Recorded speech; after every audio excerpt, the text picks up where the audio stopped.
Great,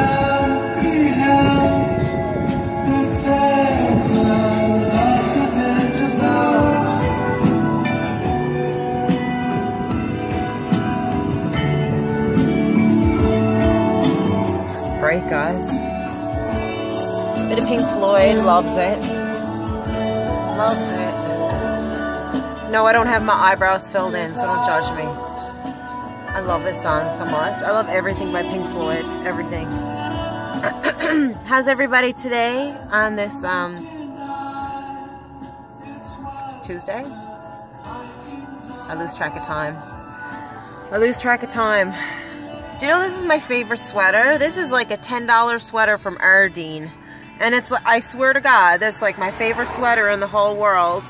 And there's nothing special about it or anything. I don't know what it is. It's like, I'm really attached to it. Like, I'm after sleeping in this sweater, and like, I've had it for like a few years. I gotta watch these cars. I'm parked on the side of the gut, what they call the gut downtown.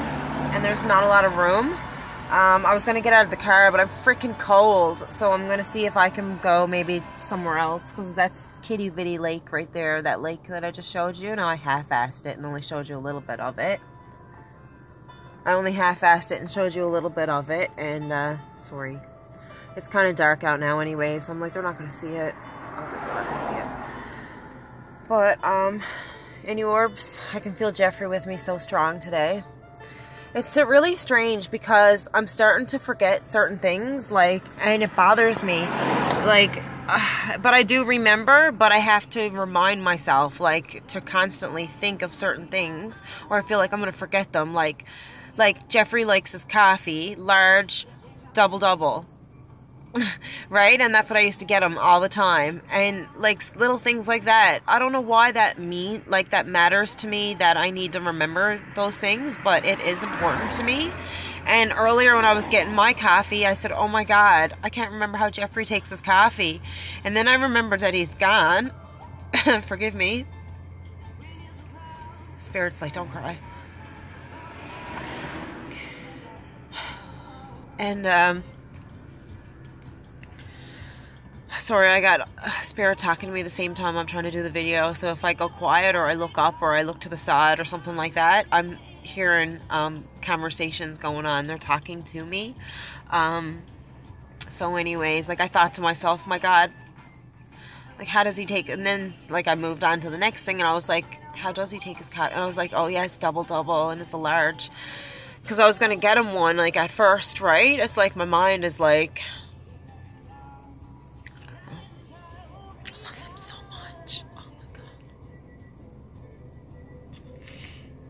like, the fact that he's passed on, it doesn't change our bond. It doesn't change our bond. It's just as strong as it ever was. I think it's stronger. It's stronger. And he speaks through me. Like, I'll give you an example. There's a girl that had a birthday today. Her name is Danielle. She was a mutual friend of mine and Jeffrey's. Now, she wasn't close with Jeffrey like I am and was. And she even said that too, right? Like, when Jeffrey passed, she said, Holly, like, you know, I wasn't as close with him as what you were. And, like, Danielle lives away and stuff like that. And, like, Jeffrey was with me 24/7. I shit you not. Like, he was my right-hand man. Like, but anyways, so back to the point. Jeffrey speaks through me sometimes. So you're probably going to laugh at this, but I don't usually call people sweetheart. And, like, that was something Jeffrey always did, and I didn't even think of it at the time. I just wrote it, and I was like, that was Jeffrey. So what had happened was, today's Danielle's birthday, and I wrote on her Facebook, happy birthday, sweetheart. And I put a bunch of hearts there. Happy birthday, sweetheart. And that is straight up what Jeffrey would have said to her. Straight up, he would have said that to her. He would have said it to me too. Like, you know, like, he was so like kind. Like, he always was very mannerism. Like, didn't curse like very often, not unless he was like really mad. Like, I'd never seen him really mad very often. But he said the word sweetheart a lot. And that was something else that I kind of forgot about. Not really, because he talks to me and stuff like that, and he still calls me sweetheart. But he made me type it out to Danielle.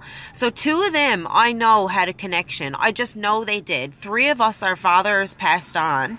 So when Jeffrey was alive, what brought me and Danielle together, I can't even remember what brought me and Danielle together. I think it was Jeffrey's energy.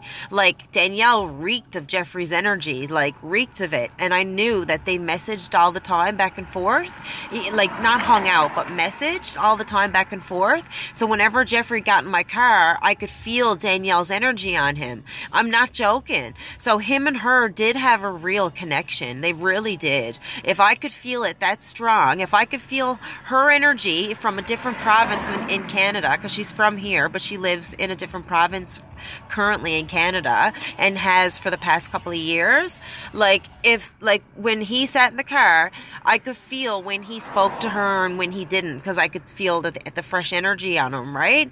And I just, like, me and him, I never ever asked him about her or anything like that. I just knew, right? So, like, I just knew. So when Jeffrey passed, like, I spoke to Danielle about it, right? And I said, I know, Danielle, how close you and Jeffrey were. I said, I know, because I could feel his energy on him, feel your energy on him. I knew when you guys had conversations. I just knew. And then she went on to explain because, you know, they both had lost their fathers, and I lost my father too. So, like, it's a combination of that. Like, we all had that in common, and, like, we all kind of gave each other support. But he thought very highly of her, very highly. And I just hope she knows that. I hope she knows that, because I didn't tell her that Jeffrey spoke through me to wish her a happy birthday. I would have wished her that the happy birthday was from me too, but Jeffrey wrote sweetheart, right? And it looks like I wrote it, because I did, but Jeffrey made me write, like, and I didn't even realize, because Jeffrey's, like, attached to me most of the time, right? It's his choice, and I let him. I gave him full permission, right? You guys can say what you want about that, and you might not think that's a good idea, but as my best friend, and I was with him 24/7 in life, and if he wants to be with me almost 24/7 in his afterlife, I welcome that, and I welcome Jeffrey into my life, and even into my body from time to time. Not all the time, but I can feel him take over my body sometimes, and I can feel his emotions still, and different things like that. It's quite interesting. It really is. It's quite interesting.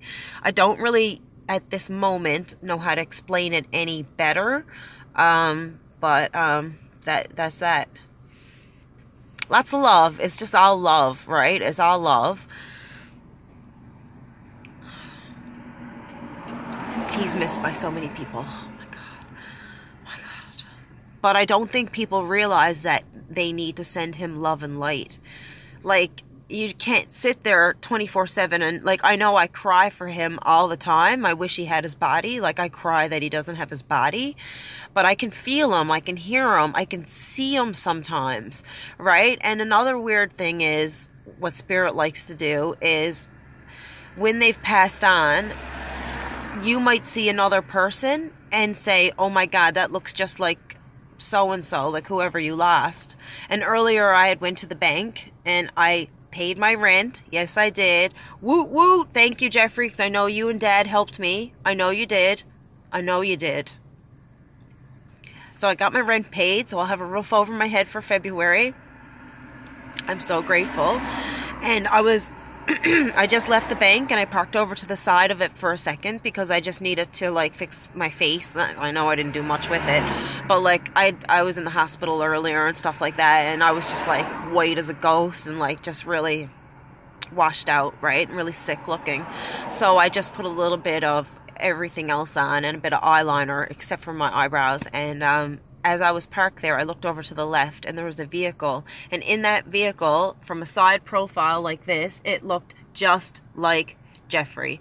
And I said, thank you. I said, thank you. And I almost wanted to get out, go over to this guy's vehicle, knock on a door, and ask him if he could jump out for a minute so I could give him a hug. I almost did. I didn't, because he ended up getting out of the car, and I think he worked at the business that was close to where we were both parked, and he had like a coffee mug in his hand, so I think he was on his break and probably just going back to work. And when he got out of the car, like, he didn't look like Jeffrey. He only looked like Jeffrey while he was in the car in his side profile. But even when he got out, though, and he was back on, he was shorter than Jeffrey is the problem. He was shorter than Jeffrey and a little bit wider. But, and he walked with a little bit more of a sway. But very similar, had the beard, had the, like, oh my God, so similar. I looked over and I said, oh my God. I said, Jeffrey's like trying to get me to look at this dude because, like, he knows it'll make me feel better because dude has a body like Jeffrey had a body. Like, they look like their bodies are similar. And like, it's nice to see him in the flesh again, you know what I mean? But I know it's not him, but it kind of is. And like, spirit can do that. They have the ability to do that, put you in the right place at the right time to see their doppelganger or whatever like that, because they know that you're, you know what I mean? Like, there is no such thing as coincidence. There's no such thing as coincidence. I don't believe in coincidence. Okay? I gotta go because I'm getting a little bit emotional. So I'm going to drink my coffee, and if I have any time left on the phone, I will maybe like go somewhere and go for a little walk, even though it's freezing out, but I got my coat and some mittens, and I'll take you guys with me, okay? And we'll probably do a little walk together or something. Okay, lots of love and light. Bye.